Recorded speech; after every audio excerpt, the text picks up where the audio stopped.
بسم اللہ الرحمن الرحیم. السلام علیکم خواتین و حضرات. پروگرام اکانومی راؤنڈ اپ کی ایک اور ایپیسوڈ کے ساتھ میں ہوں آپ کا میزبان حسن محمود. ہمیشہ کی طرح پروگرام کے کو ہوسٹ اور سینئر اینالسٹ شفقت محمود صاحب بھی ہمارے ساتھ موجود ہیں. سر السلام علیکم, کیسے مزاج ہے سر؟ سر آج بہت سارے گیسٹ بھی ہیں ہمارے ساتھ, بہت ساری گفتگو بھی ہونی ہے, لیکن پروگرام کا پہلا سیگمنٹ ہماری کوشش یہ ہے کہ پاکستان کی اکانومی کے لحاظ سے کچھ جو اہم خبریں جو کہ بڑی جڑی ہوئی ہیں, جن کا ڈائریکٹلی امپیکٹ ہماری اکانومی سے وہ شامل کی جائیں. سر کیا دیکھ رہے ہیں, خاص طور پہ اگر ڈالر کی بات کی جائے, اسٹاک ایکسچینج کی بات کی جائے, تو کیا تبدیلیاں ہیں؟ اسٹاک ایکسچینج میں وہ بلی چوہے کا گیم جاری رہا. کبھی 50,000 سے وہ کراس ہو جاتا تھا, کبھی نیچے ہو جاتا تھا, ایسے چلتا ہی رہا سارا دن. تو آخر میں یہ 49,300 400 کے قریب یہ جا کر کلوز ہوا. ہمارا یہ خیال تھا کہ اگر یہ 50,000 کے قریب اسپیکولیٹو نہیں ہے تو اس کو انکریز ہونا چاہیے, لیکن یہ یہاں پر ابھی رکا ہوا ہمیں نظر آتا ہے. لیکن اگر ہم ایشیائی مارکیٹس میں جاتے ہیں تو ہمیں نظر آتا ہے کہ انڈیا کی مارکیٹ اچھی ہو رہی ہے, اس کے علاوہ جاپان کی اچھی ہوئی ہے. باقی جو ایشیا کی ایشیائی مارکیٹس ہیں وہاں جو مندی کا رجحان ہے, یہ ان کے آپس میں بات ہے. جہاں تک اگلی بات کرتے ہیں کہ 0.79% اضافہ ہوا تیل کی گیسولین کی پرائسز میں انٹرنیشنلی.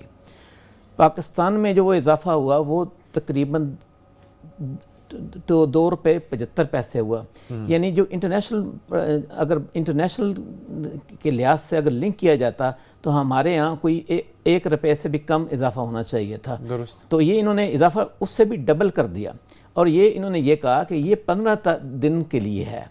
تو اس سے مراد ہے کہ 15 دن کے بعد ایک اور اضافہ کریں گے. جو ورلڈ مارکیٹ نظر آ رہی ہے اس میں یہ بھی نظر آ رہا ہے کہ یہ آئل کی پرائسز, اصل میں پہلے یہ خیال تھا کہ جو آئل پروڈیوسنگ کنٹریز کی ایسوسیشنز ہیں وہ جو پروڈکشن کم کریں گے اس کو شاید یہ زیادہ دیر تک نہیں کم کریں گے, کیونکہ آپ جتنی سیل کرتے ہیں آپ کو ریونیو آتا ہے.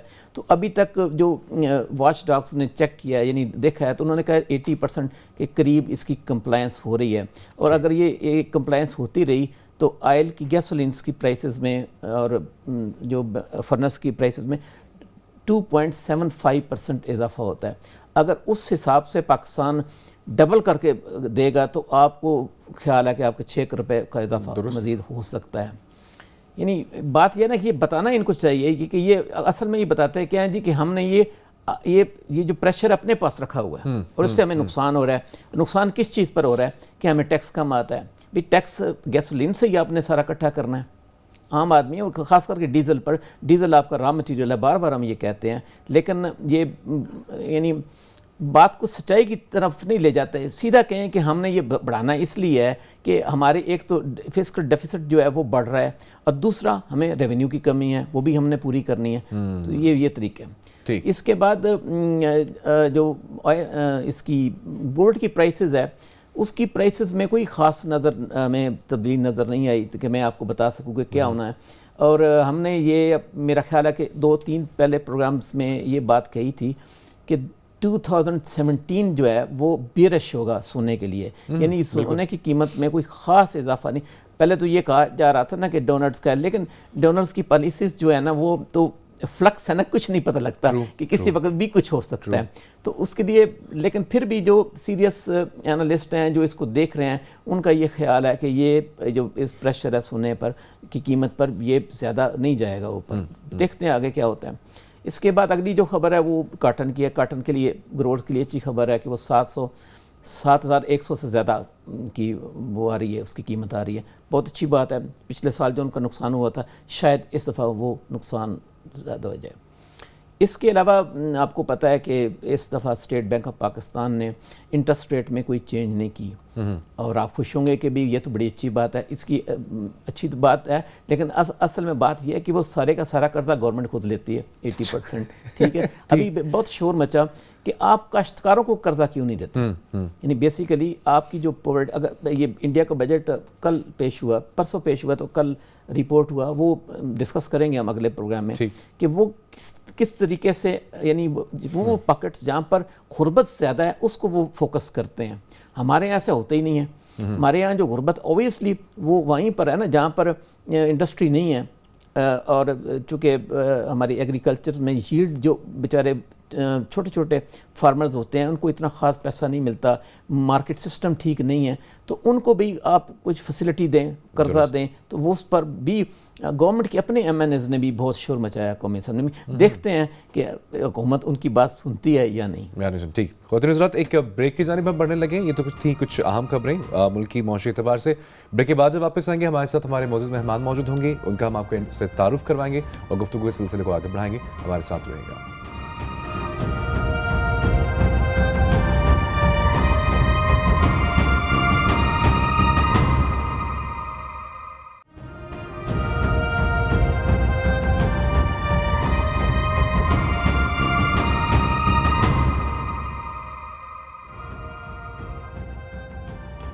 ویلکم بیک خواتین و حضرات. پروگرام میں اب ہم آگے بڑھیں گے اور میں انٹروڈکشن کرانا چاہوں گا ہمارے معزز مہمانوں کا جنہوں نے ہمیں اسٹوڈیوز میں جوائن کیا ہے. میرے ساتھ سب سے پہلے موجود ہیں عبدالباسط صاحب, اسٹوڈیوز ہمارے ساتھ موجود ہیں. آپ پریزیڈنٹ ہیں لاہور چیمبر اینڈ انڈسٹری کے. Sir welcome to the show, thank you so much for joining us. اس کے علاوہ عادل گیلانی صاحب نے ہمیں جوائن کیا ہے, ہمارے ٹیلی فون کے ذریعے موجود ہوں گے. آپ چیئرمین ہیں ٹرانسپیرنسی انٹرنیشنل پاکستان کے.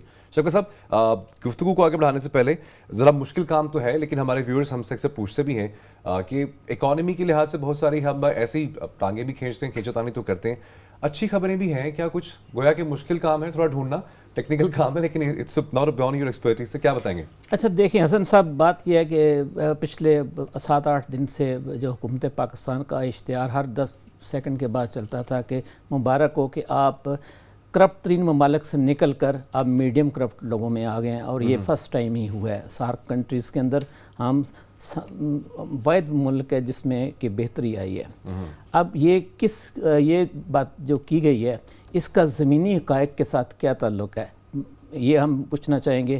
جو ٹرانسپیرنسی انٹرنیشنل پر لکھا ہوا ہے کہ اس کو جو میئر وہ کرتے ہیں وہ کنفلکٹ آف انٹرسٹ سے کرتے ہیں, جو انفارمل اکانومی میں بہتری سے کرتے ہیں, ڈوئنگ آف دا بزنس میں آسانی سے کرتے ہیں. تو یہ ساری باتیں ہم ذرا پوچھیں گے اپنے مہمان سے جو ٹرانسپیرنسی کے. پچھلے دنوں میں حکومت پاکستان عوام کو بار بار مبارک دے رہی تھی کہ آپ کو نوید ہو کہ پاکستان میں کرپشن میں کمی ہو گئی ہے. اب ہم کرپٹ ترین ممالک سے ہٹ کر جو جہاں کم کرپشن ہوتی ہے وہاں پر داخل ہو گئے ہیں, اور یہ جو بات ہے اس وجہ سے لوگوں کو میں خوشی ہونی چاہیے. آپ ہی کی رپورٹ نے بتایا کہ آپ جو پیرامیٹرز لیتے ہیں وہ کنفلکٹ آف انٹرسٹ ہوتا ہے, انفارمل اکانومی ہوتی ہے, ڈوئنگ آف دا بزنس ہوتی ہے. صرف میں آپ سے یہ پوچھنا چاہتا ہوں کہ جو یہ عوام کو یا بزنس مین کو یہ مبارک جو ملی ہے رشوت کی کمی کی, وہ کون سے اعداد و شمار ہیں جن کی بنیاد پر یہ آپ نے نتیجہ اخذ کیا؟ السلام علیکم. میں جو جتنے بھی پارٹیسپینٹ ہیں میرے خیال سے وہ سب کے سب جو ہے وہ کافی یعنی جان بوجھ رکھتے ہیں, علم رکھتے ہیں اور ریسرچ کے ماہر ہیں. میں جو ہوں پہلی چیز بتا دوں کہ میں ایڈوائزر ہوں ٹرانسپیرنسی انٹرنیشنل کا, اور میں کوئی دانشور نہیں ہوں, میں ریسرچ نہیں کرتا.